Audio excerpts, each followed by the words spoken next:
Boa noite a todos. Nosso tempo de começar, vamos aproveitar nosso tempo. Onde eu gosto de chegar um pouco mais cedo, cumprimentar vocês que já chegaram. Hoje foi praticamente impossível, desde cedinho, uma reunião atrás da outra, e chegar bem em cima da hora. Estou feliz de estar começando às 19h30. O nosso assunto hoje é sobre sexualidade. Qual é a perspectiva que as Escrituras trazem sobre vida sexual? Qual é a visão que a sociedade tem sobre isso? Ainda que com uma capa de religiosidade, algumas pessoas vão olhar para as Escrituras e argumentar que o fruto proibido mencionado em Gênesis capítulo 3, quando Deus proíbe que a mulher e o homem comessem da árvore da vida, isto é, de uma macieira, ou seja, primeiro, não é uma macieira. E segundo, a ideia de que essa árvore representasse sexo também não tem absolutamente nada a ver. Então, em primeiro lugar, eu pretendo nessa noite que a gente ganhe uma visão da perspectiva de Deus sobre o assunto que se contrapõe ao pensamento da sociedade humana. Porque, de uma forma geral, como nós vimos, existia um plano de Deus para o casamento, e isso vale para o sexo também, que foi Deus quem imaginou, idealizou, criou, instruiu e capacitou. Isso vale também para a área sexual. E embora a sociedade vá entender que esse assunto não é um assunto da esfera divina. Agora, se foi Deus quem imaginou, quem instituiu, quem criou, quem orienta, e Ele orienta sobre o assunto, nós vamos entender que o projeto dele é o plano A. Vamos lembrar lá do nosso primeiro estudo, nesse nosso sexto encontro. No nosso primeiro estudo nós vimos a diferença entre o plano proposto por Deus e a tragédia que foi a decisão humana de levar por si só, conforme a sua compreensão, o que é a vida de um casal. Em termos sexuais, isso não é diferente. As Escrituras vão descrever tanto o plano original, como também os desvios que nós podemos entrar. Veja, há um texto de Salomão, e nós vamos nos basear bastante em Salomão hoje. Há um texto de Salomão escrito em Eclesiastes capítulo 2, e eu quero ler com vocês isso aqui.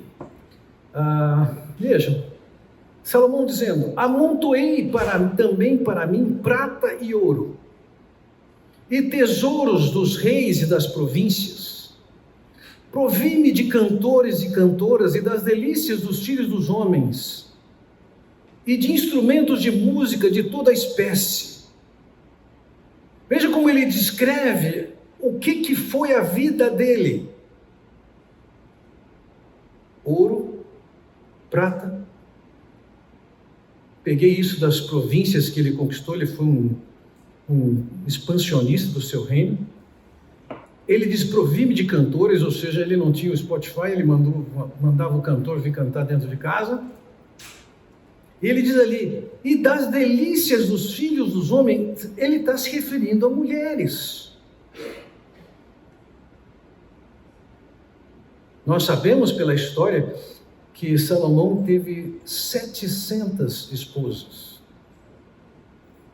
Não sei se era o mesmo tanto de sogras, mas 700 esposas, e ainda ele tinha 300 consortes, ou esposas, ou amantes oficiais.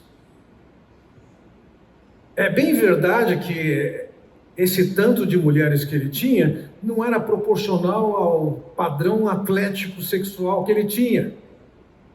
No mundo antigo, fazia parte das conquistas. Quando ele conquistava uma cidade, se fazia um tratado de suzerania, em que ele era o rei absoluto e o outro rei era um vassalo. E uma das maneiras de selar isso era através do casamento da filha daquele rei vassalo com o rei suzerano. Então era também uma ação diplomática. Recentemente assistimos em casa, mais eu do que a Carmo, mas algumas vezes nós dois juntos, a uma série que eu indico, bastante interessante, sobre o Império Romano. E você encontra ali naquela série eventos em que um pacto foi selado, dando a filha em casamento. Então isso era a realidade dele. Tinha todo o instrumento de música. Versículo 9 diz: e fui engrandecido e aumentei mais do que todos o que houve antes de mim em Jerusalém. Perseverou também comigo a minha sabedoria. Aí ele diz assim no versículo 10: e tudo quanto desejaram os meus olhos, não lhes neguei.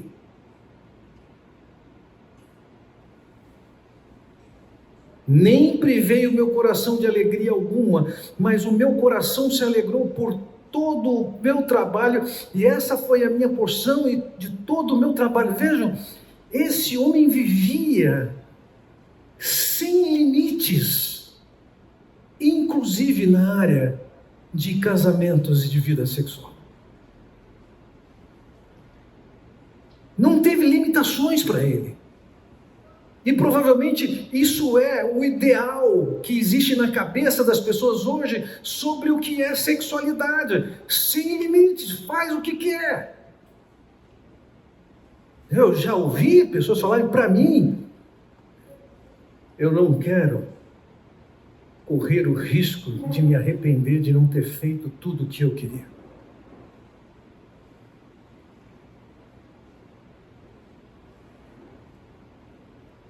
Agora, o que ele levou com isso? Ao longo desse livro, ele descreve o seguinte: a vida que ele levou, por mais que alcançasse realizações nos padrões da sociedade humana, ele diz, tudo isso é vaidade e é correr atrás do vento. Ou seja, quando você alcança o que você sonha, que está fora do padrão de Deus, vai ter uma hora que você se frustra. Corre atrás do vento. Sabe o que é correr atrás do vento? Correr atrás do vento significa que você, não, além de não pegar nada, nem a brisa você pega. Tem nem o frescor. Onde ele chegou com esse estilo de vida que ele levou? Veja o que ele diz no capítulo 7. E eu achei uma coisa mais amarga do que a morte: a mulher cujo coração são redes e laços, e cujas mãos são ataduras. Quem for bom diante de Deus escapará dela, mas o pecador virá a ser preso por ela. Olha a visão que ele tem de mulher. A vida promíscua que ele tinha acabou moldando a visão que ele tinha de mulher. Veja o que ele diz a seguir: vedes aqui, isso achei, diz o pregador, conferindo uma coisa com outra, para saber a razão delas, a qual ainda busca a minha alma, porém ainda não achei. Um homem entre 1000 achei eu, mas uma mulher entre todas não achei. A vida marcada pela impiedade, pela imoralidade que ele tinha, não o levou à satisfação, mas o levou a uma concepção péssima que mulheres não são confiáveis. E onde nasceu essa concepção dele? Da imoralidade dele. Seguramente as mulheres que ele conquistou, as mulheres que ele dominou, as mulheres que ele herdou, elas eram vítimas também, e tinham suas culpas. Mas ele dizer que não tem uma mulher confiável, vocês vão de convir comigo, é um exagero.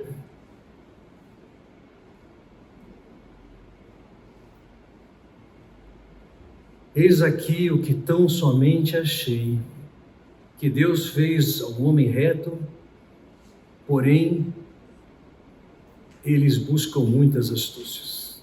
A vida dele, as escolhas dele são marcadas por desvios. E ele está insatisfeito. Tudo é vaidade, tudo é correr atrás do vento, e desenvolveu um espírito e uma atitude como mulher de absoluta desconfiança. Por quê? Porque ele tinha um plano alternativo de como levar a sua vida, de uma forma geral, inclusive a área sexual. A vida promíscua, desejada e idealizada na sociedade, acabam sendo como que redes de laços que prendem as pessoas e as escravizam. Ainda hoje recebi um vídeo que considerei a ideia de projetar para vocês hoje sobre uma prática extremamente comum e presente na nossa sociedade, sobre o uso de pornografia. Mas eu quis ir a algumas fontes para considerar a credibilidade das informações que ali estavam. Eu não tive tempo de processar isso hoje, então eu vou deixar isso para depois. Mas o fato é que um desvio do plano de Deus, em que se entende que, por exemplo, o uso da pornografia estimula e valoriza a sexualidade, isso é em parte verdade, mas é um engano que leva a uma tragédia futura. As áreas do nosso cérebro que são estimuladas não são as mesmas que nos levam ao nível de satisfação.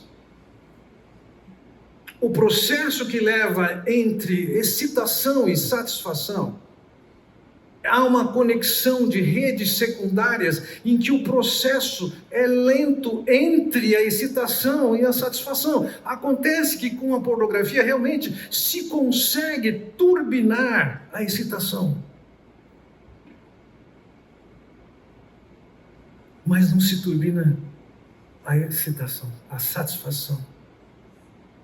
E esse processo de se excitar extremamente com pornografia, e logicamente a maneira de satisfazer isso é através de masturbação, o que acaba criando no cérebro? Isso molda no cérebro trilhas neurais, que em vez de ser um processo lento, que é para ser num relacionamento gostoso, como nós vamos ver daqui a pouco dentro das Escrituras, acaba criando uma via expressa para uma satisfação imediata. E a figura dessa trilha criada é idêntica à trilha criada pelo viciado em drogas, que fica tão agitado para ter a droga, e quando tem a satisfação, é igual. Assim como a droga acaba não satisfazendo, com o passar do tempo precisa de mais, e precisa de mais, e precisa de mais. No caso da pornografia com a masturbação, cada vez mais ele precisa de mais excitação. Ele não depende das vias lentas, secundárias de um relacionamento para chegar numa satisfação. E eu já peguei alguns casos de pessoas que já não tem mais excitação, já não tem mais prazer. Não em tempos recentes, mas já vi alguns casamentos acabarem por causa disso. Veja, ainda que Salomão tenha escrito isso sobre uma vida vazia, com uma sexualidade distorcida, ele também teve tempo em outros tempos de escrever sobre essa questão de relacionamento de um casal. E veja o que ele diz aqui em Provérbios capítulo 6, ele diz: não cobices no teu coração a sua formosura, nem te prendas aos seus olhos. Ele está dando instruções de como se relacionar ou não se relacionar com uma mulher com uma proposta adúltera ou de prostituição. Veja, no versículo 26 ele diz: por que por causa de uma prostituta se chega a pedir um bocado de pão e a adúltera anda à caça de uma preciosa? Ele está dizendo o seguinte: a motivação da prostituição é econômica. Um pedaço de pão, no caso aqui, pagava o serviço da prostituta. Mas lembra o seguinte: a relação de adultério, ele descreve aqui, é em busca e a destruição de uma alma que tem valor. A sua.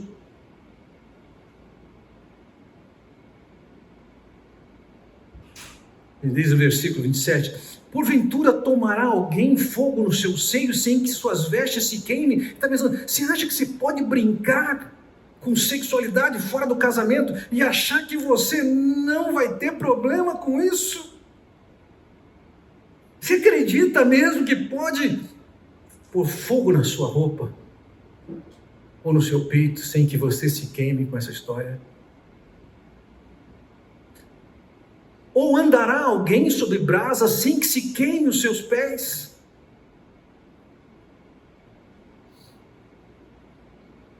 Então ele diz: assim ficará o que entrar a mulher do seu próximo, não será inocente todo aquele que a tocar. A maneira como Salomão coloca é que, quando se sai do plano original e se desenvolve a ideia de que uma alternativa, uma experiência diferente pode ser um privilégio, é uma mentira. Como em todo caso do casamento, o plano criado pelo homem não supera o plano de Deus. Na verdade, destrói inclusive o sonho humano. Então ele mesmo vai dizer no capítulo 5, qual é o plano original de Deus. Ele diz ali: seja bendito o teu manancial, e alegra-te com a mulher da tua mocidade. Como serva amorosa e gazela graciosa, os seus seios te saciem todo o tempo, e pelo seu amor sejas atraído perpetuamente. Dizendo, pouco antes ele disse: bebe a água da tua própria cisterna. Anos atrás eu tive a sorte, quer dizer que pastor acredita em sorte, esse caso foi sorte. Eu peguei uma entrevista de um grupo de pessoas que pratica o que é chamado urinoterapia, em que as pessoas bebem a própria urina, se deliciam como se fosse um vinho, e eles tinham base bíblica para fazer isso. Era esse versículo de Provérbios: bebe a água da tua própria cisterna. É sério. Gente, convive comigo, eu não sou um cara de sorte. Assisti essa entrevista.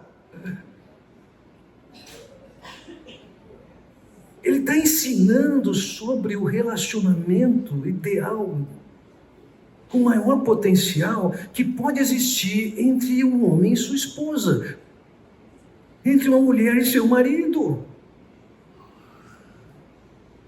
Destaca a graça dela, a beleza dos seus seios, que eles sejam fonte de saciamento, que seja atraído perpetuamente. Senhores, qualquer plano que exista desenvolvido pelo ser humano, fora do que Deus desenhou, é uma mentira.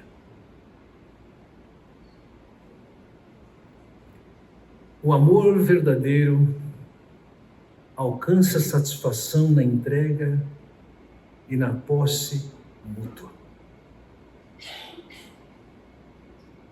Deus nos propõe princípios que geram verdadeira satisfação amorosa. Então eu quero olhar com vocês para esses princípios que estão descritos nas Escrituras, mais especificamente dentro do livro de Cântico dos Cânticos. E eu quero olhar com vocês para esses princípios, e fica um pouco complicado algumas vezes você pensar num pastor falando sobre esse assunto, porque algumas pessoas dizem, se existe alguma coisa que o pastor não sabe é sobre sexo. Vamos partir do seguinte pressuposto: foi Deus quem criou o sexo. E a melhor maneira de aprender é com Deus.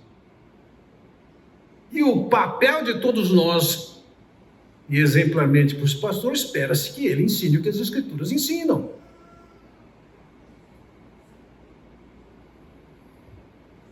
Então eu quero olhar com vocês para aquilo que Deus idealizou. Agora entenda uma coisa.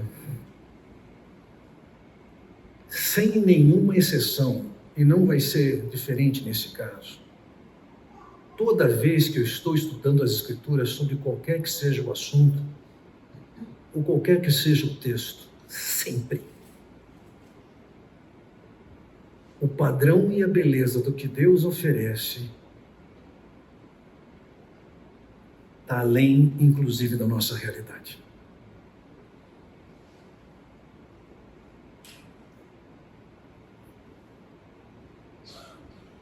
A olhar para esses princípios que tem aqui, vocês que têm filhos pequenos vão dizer, não dá tempo de fazer isso. Eu sei que a gente tem os percalços, temos as fases, temos as enfermidades, o texto não está abordando nenhuma dessas questões.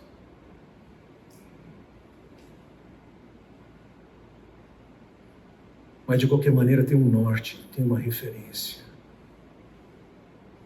E você tentar viver diferente disso, você está julgando a sua sexualidade no lixo. Então eu quero olhar com vocês para esses princípios. E antes disso eu gostaria que a gente tivesse uma palavra de oração. Bondoso Deus, eu quero te agradecer pela oportunidade. E sabemos que o Senhor é um Deus perfeito, engenhoso, criativo.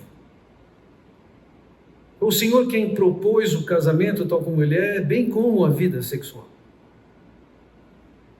Abre os nossos olhos, nossos corações e, ao invés de estarmos investidos de soberba, pensando que não tem nada para aprender contigo, a gente tenha humildade de estarmos diante de Ti, abertos com o coração, para viver exclusivamente dentro do Teu padrão. Senhor, seja conosco nesse tempo, eu te peço em nome do Senhor Jesus Cristo. Amém. O primeiro princípio que eu quero destacar para vocês, estudando aqui, é o princípio da apreciação da beleza física. Vamos entender aqui o contexto desse texto de Cântico dos Cânticos. Salomão tinha se casado no dia da sua coroação. Como diz algumas traduções, no dia do seu desposório. E seguindo essa mesma linguagem, depois do dia do desposório, tem o nupcitório. Era a núpcias do casal. E ele vai descrever elementos, trazer para nós princípios que devem reger a relação sexual da perspectiva de Deus. Veja o que ele diz, versículo 1. E aqui, como eu mencionei, há um tempo, uma oportunidade de apreciação da beleza física. Ele diz, eis que és formosa, meu amor, eis que és formosa. Ele para admirar a beleza da sua esposa. E veja, entenda, aquela sociedade era absolutamente centrada no homem. É a expressão de um homem. E ele valoriza, veja, ele não começa com um ato sexual. Ele começa com uma expressão de apreciação pela beleza dela. E ainda que ele comece falando de uma forma genérica, como você é formosa, ele vai para o detalhe. Os teus olhos são como os das pombas entre as suas tranças. No texto hebraico, aqui pode ser traduzido, os teus olhos são como os das pombas, mas também pode ser, e acho que é muito mais indicado, os teus olhos são como as pombas. A ideia é de que são acastanhados. Ele está olhando para os olhos dele, a forma dos olhos dela, ele está apreciando. O que os olhos têm a ver com a vida sexual? O teu cabelo é como um rebanho de cabras que pastam no monte Gileade. Você, nossa, não tinha um animal mais cheiroso para ele usar como exemplo? Nós podemos encontrar aqui cabelos diversos. E a figura que ele está pegando aqui, o que ele está enxergando, ele não está enxergando um cabelo liso. Mas ele está enxergando um cabelo ondulado. É o caso dela. E quando ele fala, é como um rebanho de cabras que está subindo ou descendo a montanha, e aqueles movimentos do animal subindo e descendo formam um movimento ondulado. Então ele tem tempo e tem a sensibilidade de expressar apreciação pelos olhos dela, pelo cabelo dela. Mais do que isso, no versículo 2 ele diz, os teus dentes são como o rebanho das ovelhas tosquiadas que sobem do lavadouro, e das quais todas produzem gêmeos, e nenhuma há estar entre elas. Ele está mostrando que tem uma dentição completa, que existe uma simetria nos dentes. Vou fazer propaganda da sua clínica aqui, Davi. Veja, esse camarada, ele está olhando para a esposa que é alvo do interesse sexual dele, mas ele está olhando o olho dela, o cabelo dela, os dentes. E veja, ele vai usar figuras que são figuras típicas do ambiente dele, que é agropastoril. A linguagem dele sempre vai ser desse ambiente. Por favor, não vá copiar essa linguagem dele e aplicar em casa. Lá no capítulo 1 ele diz, as éguas de Faraó comparam a ti, ó amada minha. Você vai arrumar um problema em casa. Veja a sensibilidade dele. É um tempo de núpcias, é um tempo de relacionamento, mas ele está valorizando o olho, o cabelo, o dente. Versículo 3, os teus lábios são como um fio de escarlate, e o teu falar é agradável, a tua fronte é qual um pedaço de romã entre os teus cabelos. Ele aprecia o lábio, a formação da boca, a face dela como é.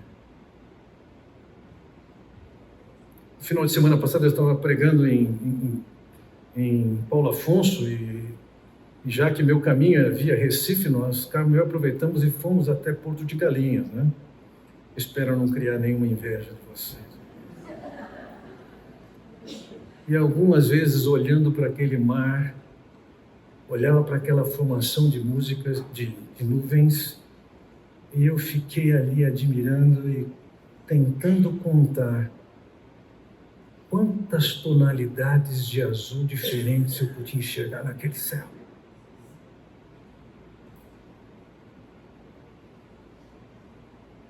E parece uma idiotice, talvez, mas olhar para aquelas nuances, aquelas alterações, eu falei, meu Deus, que beleza.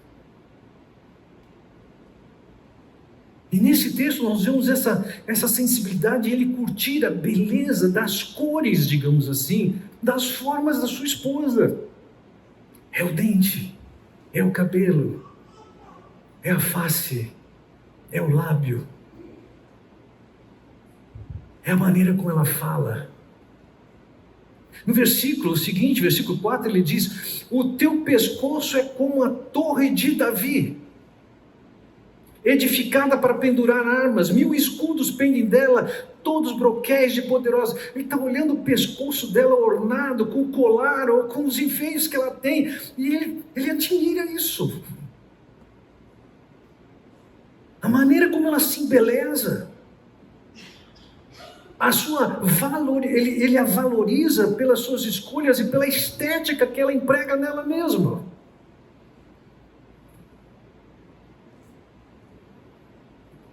Meu amigo, se a única coisa que você consegue admirar na sua esposa é o bife que ela frita, tem alguma coisa de bastante errada com você. A seguir, no versículo 5, veja que ele diz: os teus 2 seios são como 2 filhos gêmeos da gazela, que se apacentam entre os lírios. Ele olha para os seios dela, ele admira, ele aprecia, mas ele diz: eles são como gazelas, dóceis, lindos, suaves, delicados e meigos.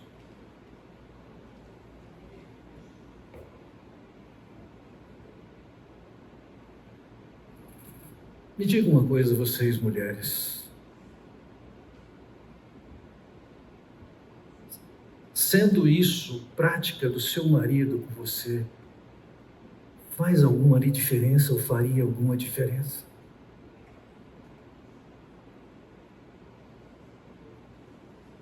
Você pode viver sem isso. Isso aqui é parte do processo de criar uma atmosfera, um clima, uma receptividade. Então, percebo, é uma característica, é um princípio de Deus, essa expressão no contexto do desenvolvimento para ter um relacionamento sexual, esse processo de expressão de apreciação. Quais eram as coisas que você olhava para sua esposa e admirava lá atrás? Ainda expressa admiração? É princípio nesse relacionamento, o princípio de reconhecimento da beleza, da expressão de apreciação pelas características que ela tem. Segundo princípio, o princípio da interdependência emocional. Veja, no versículo 6 ele diz: até que refresque o dia e fujam as sombras, irei ao monte da mirra e ao outeiro do incenso.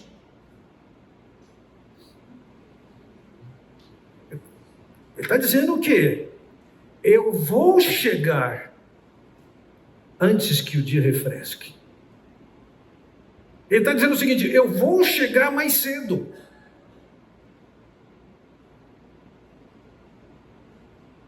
O que isso significa? Deixa eu pular alguns slides aqui, deixa eu mostrar uma coisa para vocês. Veja o que ela pediu capítulos antes, no capítulo 2, versículo 17. Ela pede para ele: até que refresque o dia, ou antes que refresque o dia e fujam as sombras, volta, amado meu, faze-te semelhante ao gamo ou ao filho dos veados sobre os montes de Betel.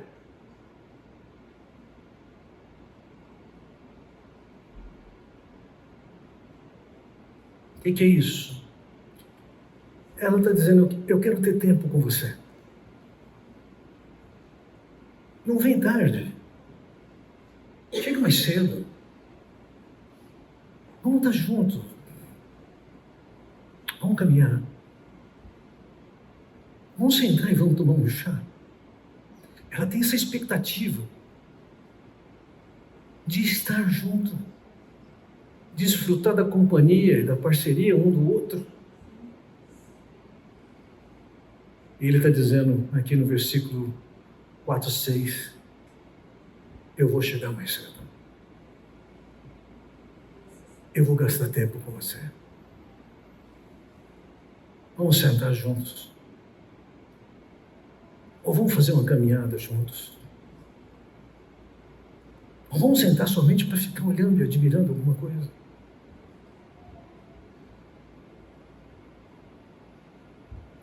Ela tem o desejo, a expectativa dessa parceria, e ele está dizendo: eu estou dentro. Vamos sentar juntos. Eu vou chegar mais cedo.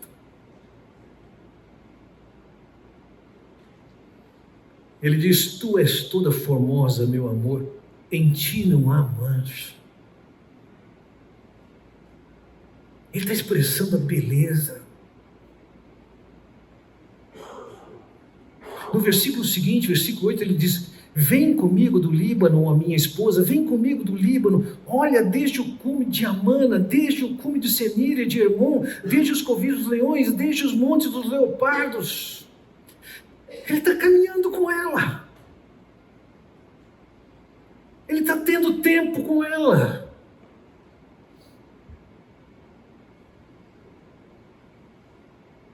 Veja, a perspectiva que Deus está trazendo de sexo é que não é alguma coisa restrita a alguns poucos minutos na cama. Existe a parte da apreciação da beleza física, mas ao mesmo tempo ele está dizendo para ela, e está tocando no aspecto emocional, expressando para ela o quanto ela é importante e relevante para ele. Ele chega, ele gasta tempo, ele caminha com ela. Mais ainda, ele diz para ela no versículo 9, elevaste-me o coração, minha irmã, minha esposa, elevaste meu coração com um dos teus olhares, com um colar do teu pescoço. Está dizendo o seguinte: você cativou meu coração.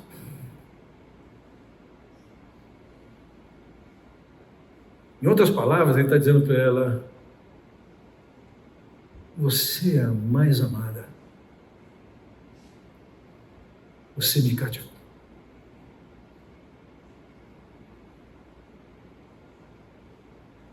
Ele sai da observação física, da expressão de comunicação de um sentimento, e ele diz para ela: quão belos são os teus amores, minha irmã, esposa minha. Quanto melhor é o teu amor do que o vinho, e o aroma dos teus ungüentos do que o de todas as especiarias.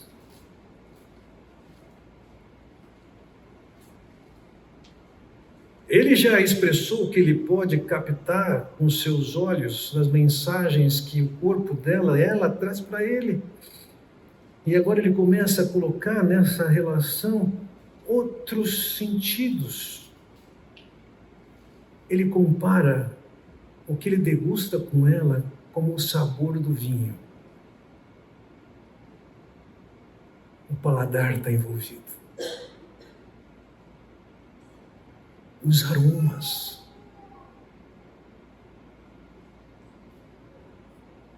Dentro do ambiente do relacionamento com ele, veja que ele está valorizando aqui a beleza que os olhos veem. Ele já falou da voz dele, dela, o que ele pode ouvir. Ele agora fala do cheiro dela. Ele fala do sabor que ela tem. Percebem?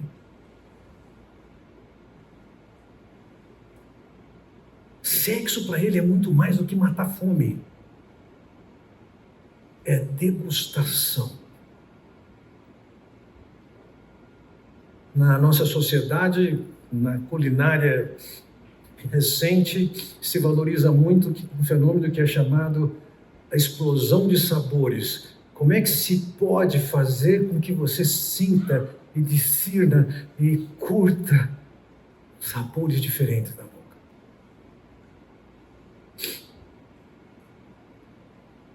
Das últimas vezes que eu fui a Jerusalém, eu fiz questão de voltar numa loja que tem no mercado judaico em Jerusalém. E particularmente eu gosto de uma loja específica que é uma loja de balas.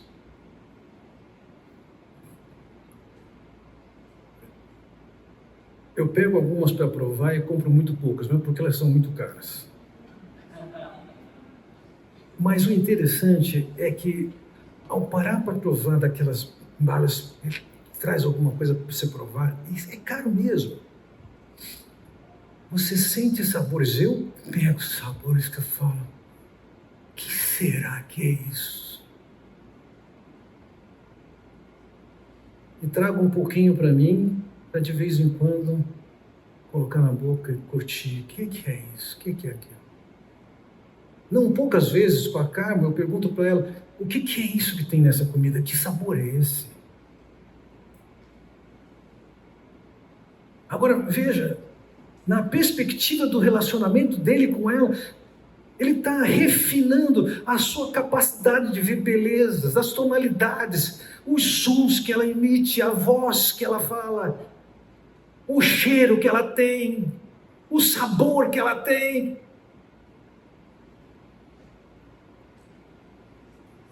Isso não é muito diferente do que você vai poder ouvir quando você vai ouvir, por exemplo, um Geraldo Azevedo, um Alceu Valença, que vai comparar o relacionamento com a mulher com coisas que são bem desse mundo do sabor e do aroma. Ele vai usar da figura da tangerina e assim por diante. Vejam, como é que uma mulher se sente quando ela é valorizada pela sua beleza, pelo seu cheiro, pelo seu sabor, pelo seu falar.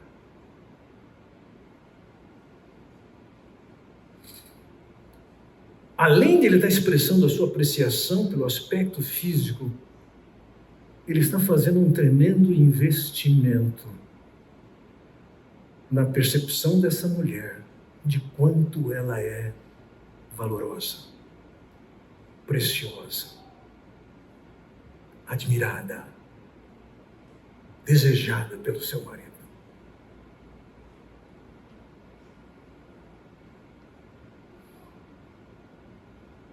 Então veja, se por um lado o primeiro princípio contemplava a expressão de apreciação para aspectos físicos da sua esposa, por outro lado agora existem reconhecimentos que transmitem para ela uma segurança emocional. Ele está dizendo, eu vou chegar cedo, vamos lá juntos, vamos caminhar. Como é bom ter você perto, como é bom te abraçar, como eu gosto de encostar em você, sentir seu cheiro.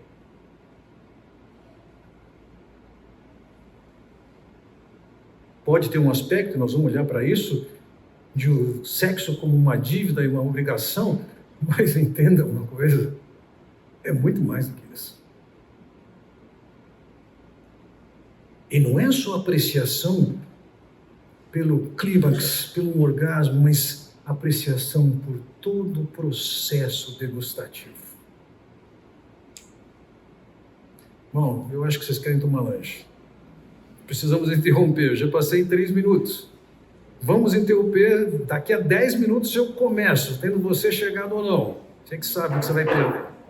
Falamos de 2 princípios até agora, o primeiro princípio sendo o princípio da apreciação pela beleza física. O segundo princípio, então, é o princípio do investimento no aspecto emocional, desde o tempo de estar juntos, a caminhando, estar juntos, e a expressão de como o amor é importante. E por fim, não, o próximo princípio que eu quero considerar com vocês é o princípio da apreciação pelo carinho. Vejam, eu creio que ele está descrevendo, e nesse contexto, ele está descrevendo o carinho, ele está dizendo, que belos são os teus amores, minha irmã, esposa minha, quanto melhor é o teu amor do que o vinho, e o aroma dos teus ungüentos do que o de todas as especiarias. Ele pode tocar. O tato está extremamente presente aqui. E ainda que seja também do tato, existem lugares diferentes do cérebro que processam com sensibilidade essas percepções. Por exemplo, no versículo 11 ele vai dizer, favos de mel manam dos teus lábios, minha esposa. Vamos lembrar aqui. O que era o supremo doce que aquele povo tinha? Era o mel. Uma curiosidade, Davi. O que significa para os índios Yanomamis quando eles encontram mel? Alegria. Para nós, talvez o mel seja alguma coisa tão meio secundária. E se você fosse escolher uma sobremesa, você talvez não escolhesse mel, talvez alguma coisa que tivesse o mel. Então a gente tem uma série de outros sabores, a nossa culinária, desde as partes de comida salgada, tem uma variação brutal. Mas para ele, o mel representa a alegria. Favos de mel manam dos teus lábios. Em primeiro lugar, a ideia de manar aqui é alguma coisa que está vindo devagar. Ele está curtindo os lábios dela. Ele está degustando os lábios dela. Você não come favo dando uma mordida. Vai sugando. Vai se deliciando.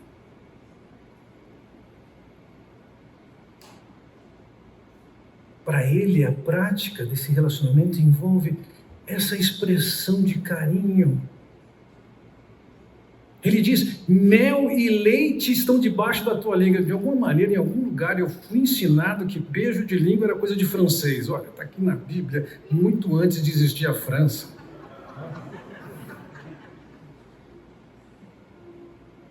Salomão viveu ali por volta de 950 a.C.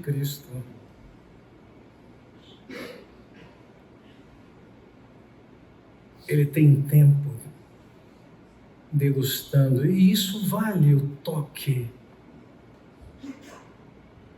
o segurar, o beijar. Ele não está engolindo, ele está apreciando. Na perspectiva dele, tem que ter e tem o carinho, tem o sentir o cheiro. De novo ele vai falar sobre isso, o cheiro dos teus vestidos. Tem o prazer do aroma, o perfume que se emprega.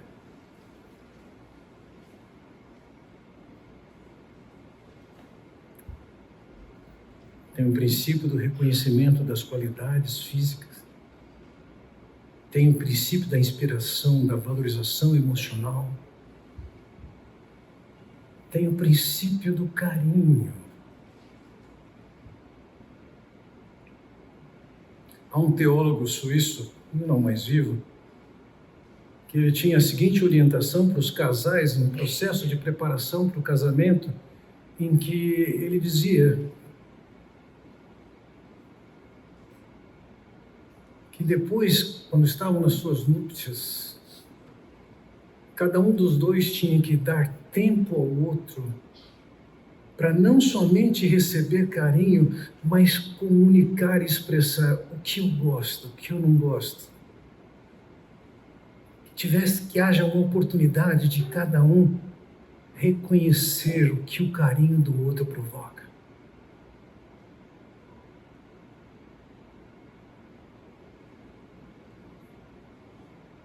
Há um curtir prolongado de carinho aqui. Quarto princípio. Um princípio da exclusividade mútua. Veja o que ele diz no versículo 12. Jardim fechado és tu, minha irmã, esposa minha, manancial fechado, fonte selada. Vamos entender aqui, aquela terra é uma terra marcada por desertos. É verdade que em certas épocas do ano você pode encontrar uma boa vegetação, mas em geral é marcado por secura. E quando ele coloca aqui, ela é um jardim,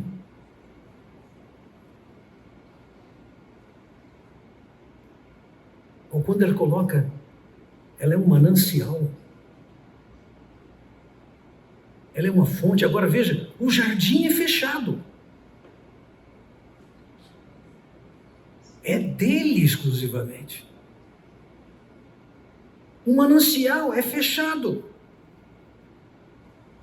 A fonte é selada, e entenda isso, ainda que ele está focalizando na esposa como esse objetivo, nas Escrituras esse é o padrão de uma forma geral para homens ou mulheres. E nesse jardim, ou nesse bosque, diz: os teus renovos são um pomar de romãs, com frutos excelentes, o cipreste com o nardo e o açafrão, o cálamo e a canela, com toda sorte de árvores de incenso, a mirra e aloés, com todas as principais especiarias. És fonte dos jardins, poço das águas vivas que correm do Líbano.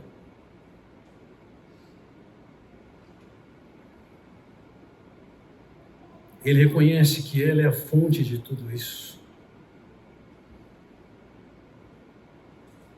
É interessante que a seguir ele vai descrever esse contato com ela. Na verdade, ela descreve: levanta-te, vento norte, e vem tu, vento sul, assopra no meu jardim para que destilem os seus aromas.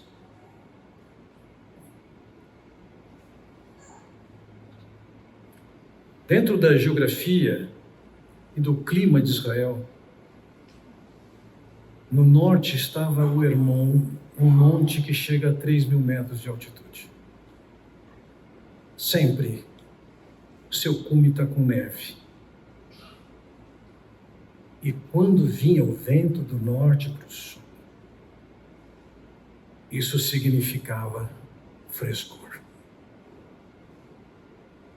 Então, quando ela diz para ele: você é meu vento norte, está dizendo: você me refrigera. É como uma brisa fresca. E vem tu, vento sul. O vento sul vinha do Negev, um deserto que chove, a precipitação por ano no Negev varia de 10 a 30 milímetros de chuva. Você tem noção do que é isso? Nós já tivemos algumas chuvas esse ano que só daquela chuva caiu 30 milímetros ou mais. Quando vem o vento, o deserto de Israel, parece Campinas nesses dias. Que calor! Só que num dia de inverno, ela está dizendo para ele: é você que me aquece. Vocês pensam que foi o Roberto Carlos que inventou aquela música? Só quero que você que me aqueça nesse inverno e que tudo mais... Eu já estava aqui, gente. Ele só deu uma mudadinha. O que ela está dizendo para ele é o seguinte: é você que é a brisa que me refresca. Ela está dizendo para ele: você, seu cara. Como você me faz sentir? Refrescada, aquecida. Ela diz para ele: entre o meu amado no jardim e coma dos seus frutos excelentes.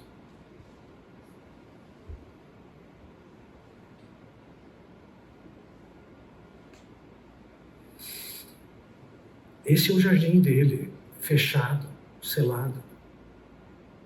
Há um vínculo dela com ele e dele com ela. Tem opções, tem opções. São melhores. Dificilmente eu leio notícias, ainda mais de celebridades, mas eu tenho cerca de 3 minutos por dia para ler essas notícias de celebridades.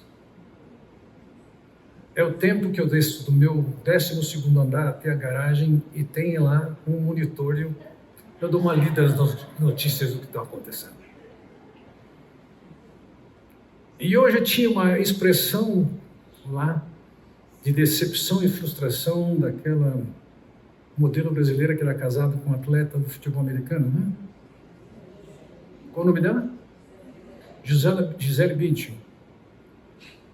E a notícia, se é que era uma notícia, era da frustração que foi para ela que o casamento dela chegasse ao fim. esse modelo em que falta fidelidade, é um modelo que não tem nada a ver com o modelo de Deus. Bebe a água da tua cisterna, da mulher da tua mocidade, da tua esposa.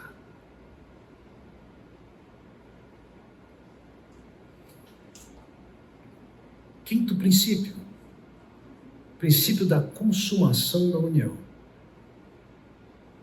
Veja, ele vai dizer no versículo 1, capítulo 5, já entrei no meu jardim, minha irmã, minha esposa, colhi a minha mirra com a minha especiaria, comi o meu favo com o meu mel, bebi o meu vinho com o meu leite, comei, amigos, bebei abundantemente, ó amados. Veja, eles acabaram o relacionamento sexual. Ele já entrou, ele já colheu, ele já comeu, ele já bebeu, mas ele está conversando com ela sobre isso. Não acabou. Não virou para o lado e morreu.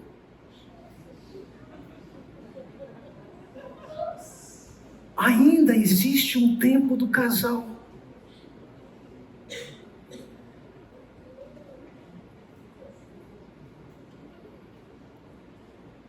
Talvez alguns de vocês estão pensando, Fernando, você nunca teve filho pequeno, né? Vocês que têm filhos pequenos, Deus abençoe vocês.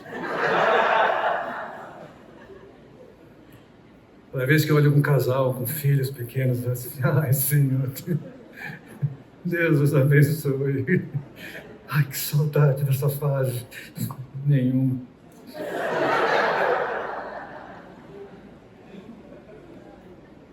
Houve a consumação dessa relação, mas percebe que a consumação, ela é uma cereja, quando tantas coisas foram desfrutadas na expressiação da admiração, na inspiração da valorização emocional, na valorização do carinho,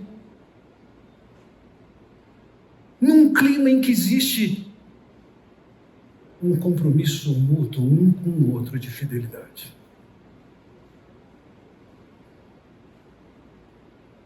Então, o que a gente percebe olhando para esse texto é que existe um casal que sabe que um pertence ao outro e que eles têm a desfrutar do melhor, e ainda tem mais. Não se esgota. E é sobre isso que eu quero falar, meu último princípio que eu quero tratar. Nós vamos passar em outra passagem ainda, mas o último princípio que eu quero considerar com vocês é o princípio da bênção de Deus. Porque como você pode ler esse versículo, o casal está desfrutando do relacionamento e de repente lá no meio diz assim, amigos, bebei abundantemente, ó amados. Quem falou isso? Para quem falou isso?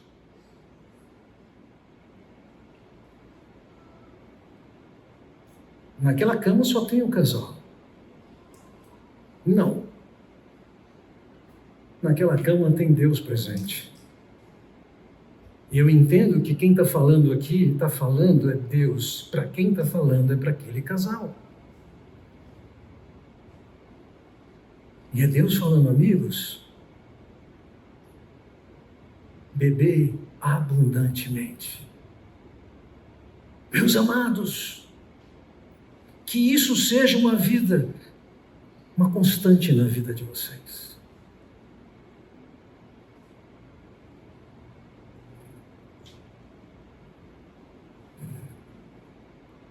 De uma maneira crescente. Veja, eu tenho estado cada vez mais eu tenho estado menos envolvido com o aconselhamento de casais.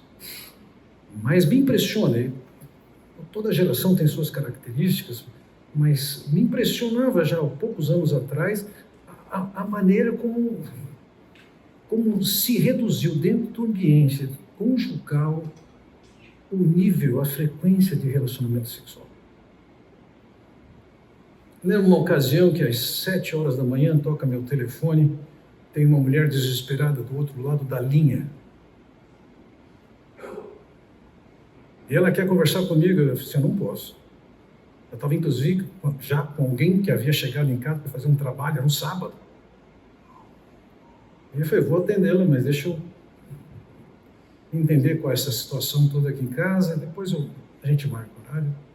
E mais adiante eu marquei um horário, vim para o escritório, e lá por volta das 11 horas eu chego aqui, ela está aqui, o marido está aqui.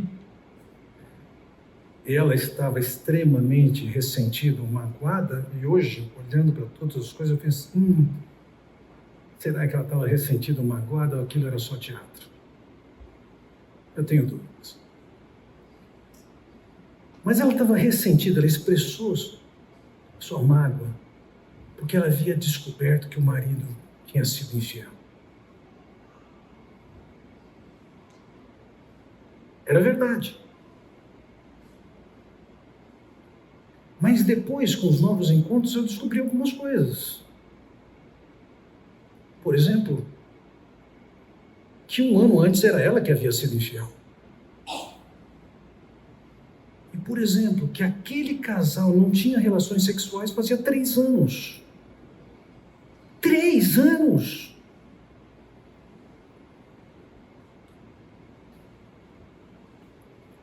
Eu perguntei para ela na ocasião, o que você esperava que acontecesse com o seu marido? E ela disse que ele fosse fiel a Deus. Nossa, você está sendo mais realista do que Deus. Veja, eu quero fugir da nossa passagem de Cânticos dos Cânticos, e baseado em Cânticos dos Cânticos, porque quando ele diz, bebei abundantemente, o que é abundantemente? Não tem nada a ver com uma torneira pingando.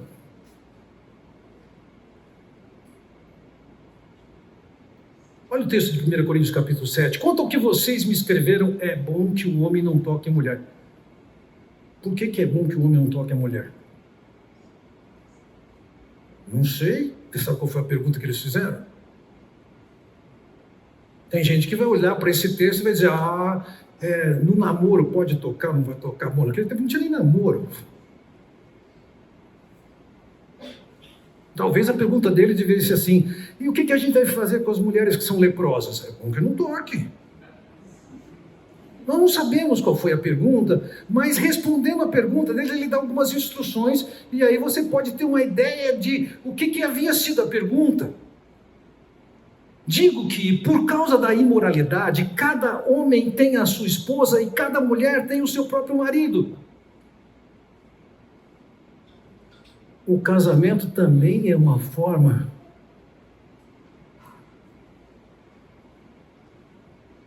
de se precaver de imoralidade. Se reduzir a isso é loucura. Quando nós, Carmo e eu, começamos a conversar,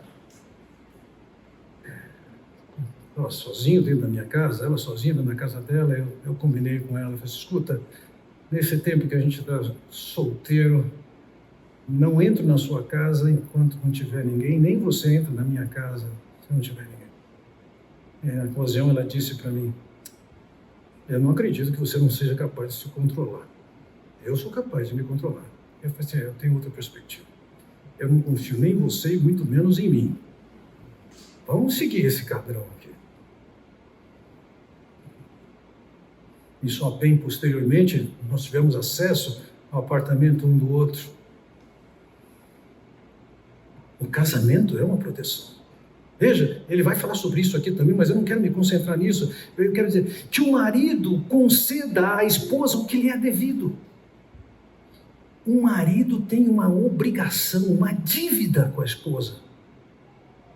E também, de igual modo, a esposa ao seu marido. Há, da perspectiva de Deus, uma dívida do homem com sua esposa, da esposa com seu marido, de satisfazê-los. A linguagem poética de Cânticos dos Cânticos não aparece aqui na linguagem técnica de Paulo.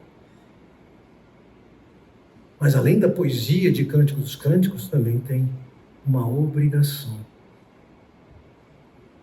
Veja, a esposa não tem poder sobre o seu próprio corpo, e sim o marido, e também de igual modo o marido não tem poder sobre o seu próprio corpo, e sim a esposa. A ideia é que no casamento, você e seu corpo pertencem à sua esposa. Você, esposa, pertence ao seu marido. Há uma dívida aqui. Não é que a mulher, o homem é o dono da esposa. É que cada um dos dois pertence ao outro. Veja, não se privem um ao outro. Não se privem um ao outro. A não ser, talvez, por mútuo consentimento, por algum tempo, como diz outra tradução, por breve tempo, para se dedicarem à oração. E depois retomem a vida conjugal para que Satanás não tente vocês por não terem domínio. É aceitável que um casal não mantenha relações sexuais? É. Tem uma regrinha, inclusive, para isso. Breve tempo. Os dois concordarem. E é para oração. Ouçam, nós estamos falando de uma situação normal. É possível que um dos dois desfrute de uma realidade de enfermidade, que vai criar restrições tanto para um homem quanto para uma mulher. Nós não estamos falando de situações como essa. Estamos falando de uma vida normal. Com a enfermidade a gente lida de uma outra maneira. Então, quando existe concordância para por um breve tempo se dedicarem à oração, também você pode se abster. Agora, lembra disso, ele vai dizer, vocês não podem se demorar nisso, retomem a vida conjugal para que Satanás não tente vocês por não terem domínio. Vamos lá. Num relacionamento em que homem e mulher expressam a admiração pela beleza do seu cônjuge, expressam a importância do amor e inflam a emoção um do outro, de quanto se tem valor. Expressam carinho antes e depois da relação,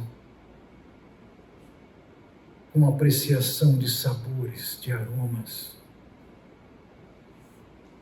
de toques, de olhares, de sons.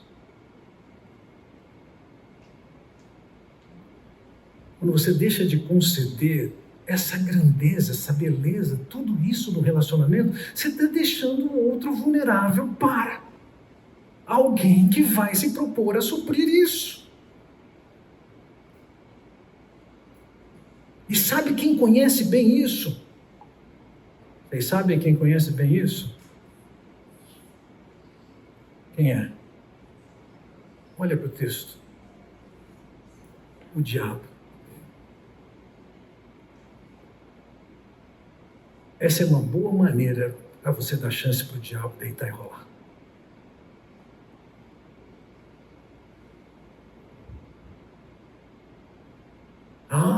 Voltamos a conversa sobre aquela mulher. Eu esperava que ele ficasse fiel, mas olha o que Deus está falando. Eu não estou defendendo aquele homem da sua infidelidade de forma alguma. Ele é indesculpável.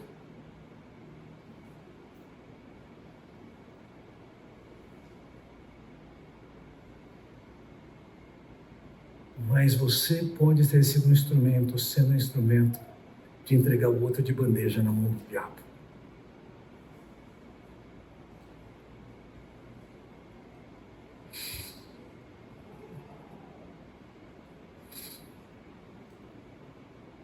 Na medida em que homens e mulheres se aplicam a viver esses princípios que aqui estão, gerando de uma maneira muito ampla, profunda, criativa, tantos prazeres, tantas percepções e alegrias. Só está ganhando. E sabe, mulheres, deixe-me dar uma informação técnica para vocês. Eu sei que, de alguma maneira, o que eu estou falando em termos de saciar-se em todo o tempo, beber fartamente, talvez seja uma palavra muito mais fácil para dizer para homens, tendo em vista que o que eu percebo é que dentre os casais, uma maioria substancial, os homens têm mais interesses sexuais do que as esposas. Embora exista também o inverso. Deixe-me dizer uma coisa. Nosso corpo produz uma substância chamada ocitocina.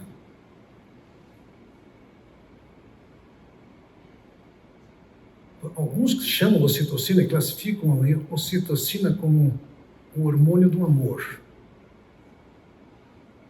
A ocitocina é capaz de estimular o amor. Por exemplo, a maneira que as mulheres produzem alta dose de ocitocina é no processo de amamentação. E isso explica bastante o amor das mulheres por seus filhos, que não têm o mesmo nível de um homem para com os seus filhos. Se você perguntar num grupo de mulheres o seguinte: se você chegar na sua casa estiver pegando fogo, você tem tempo para entrar na sua casa para salvar ou o seu filho ou o seu marido, quem você salvou? As mulheres já estão rindo da pergunta.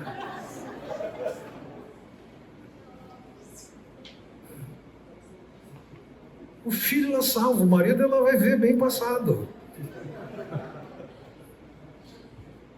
As únicas mulheres que dizem, eu salvaria o meu marido, são aquelas que não tiveram filhos.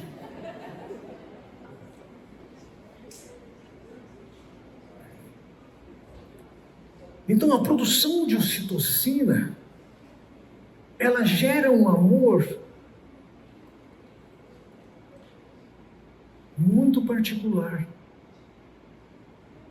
O homem não vivencia a sua experiência com seu filho, mas o homem vivencia, e a grande produção de ocitocina de um homem se dá no orgasmo. Então, aquela máxima que se falava no passado tem um fundamento quando diz: um homem, ele ama para ter sexo, a mulher tem sexo porque ela quer amor.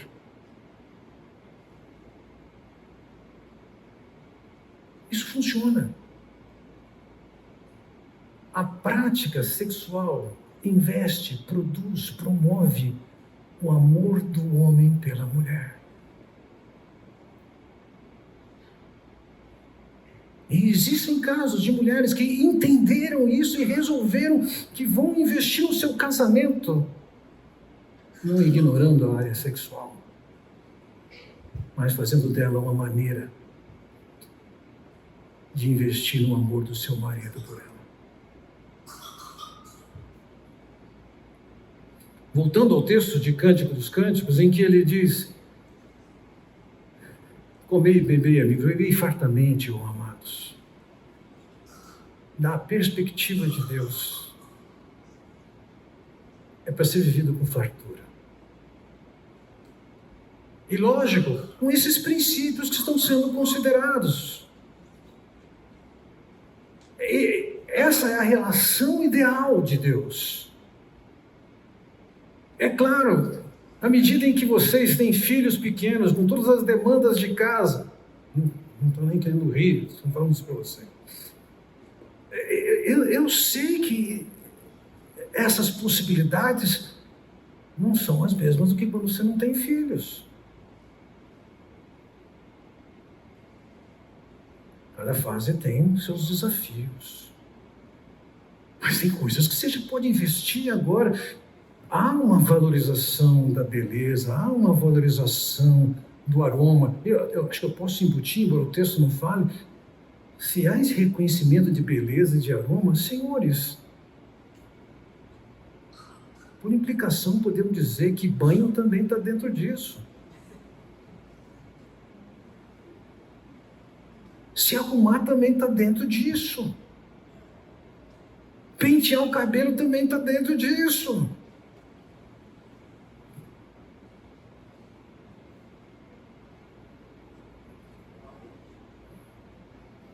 No primeiro dia, eu disse a vocês que uma pergunta que eu fazia comumente para casais que eu estava aconselhando é: como é que vocês conseguiram chegar nessa tragédia? O que vocês fizeram para chegar nessa tragédia? E a resposta comum é nada. Está explicado. Não precisa fazer nada para chegar nisso. É só deixa a vida me levar. Mas olhar para os princípios de Deus e aplicar a vida é o que faz diferença. E mesmo nesse campo sexual, cabe aqui dizer, caráter vai pesar muito aqui. Porque se você é um homem ou uma mulher que está querendo ver que Deus reproduz os princípios dele no seu padrão de relacionamento, se você é o homem ou a mulher que Deus quer moldar, esses princípios são importantes, não é porque são legais, mas é porque é a orientação de Deus. Isso é caráter.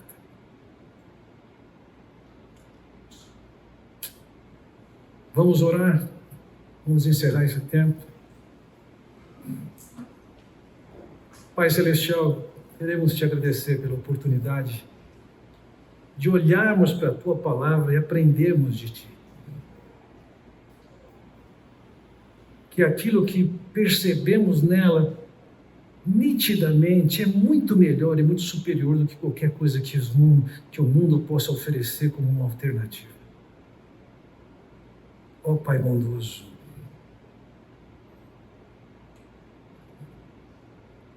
trabalha nos nossos lares, trabalha nas vontades dos nossos corações, dá-nos a humildade de buscarmos a Ti e em Ti, para que sejamos moldados como o Senhor quer em todos os ramos da nossa vida. Não somos nós que vamos construir um lar baseado nos nossos critérios, mas antes que confiemos no que o Senhor fala e coloquemos em prática pelo poder do Teu Espírito, para provarmos do bom e do melhor que o Senhor tem para nós. Eu oro em nome de Jesus. Amém. Foi um privilégio estar com vocês nesses 6 encontros. Para Cabo e para mim foi bom estarmos juntos e compartilhar um pouco da verdade de Deus. Alegre-se, desfrutem.